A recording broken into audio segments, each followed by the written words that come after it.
We begin in Washington, where Congress returns to Capitol Hill today for day 2 of a partial government shutdown. Neither side is ready to compromise. And concern is growing that the stalemate could last 4 weeks. It threatens to upset another crucial debate over increasing the nation's debt limit. Nancy Cordes is on Capitol Hill. Nancy, good morning.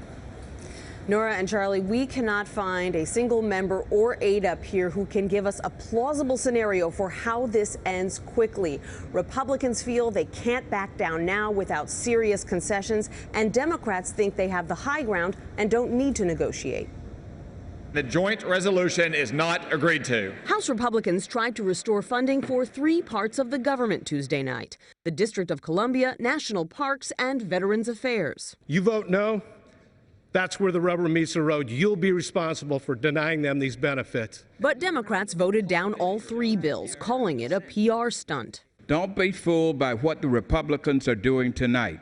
Just 19 hours ago, they closed down this government. The outlines of this standoff have not changed. House Republicans say they'll only fund the government fully if they get a 1-year delay of the Affordable Care Act's individual mandate, which requires all Americans to buy insurance. On Tuesday, they begged Senate Democrats to bargain, 8 of them even lining up on one side of a long negotiating table.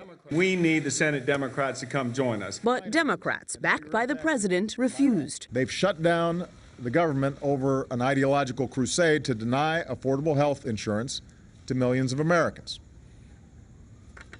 In other words, they demanded ransom just for doing their job. Phil Gingrey is a Georgia Republican. How long are you willing to keep the government partially closed over Obamacare? Well, that's a decision, of course, that our leadership will have to make, but we are a unified team, I can tell you that. Well, almost. A small but growing group of House Republicans is lashing out. California's Devin Nunes called his Tea Party colleagues lemmings going over a cliff together. Well, I actually think that lemmings is nice, because there's probably more choice words I would have for them. You shouldn't just go and take your toys and throw a fit and threaten government shutdown, and that's what this strategy is.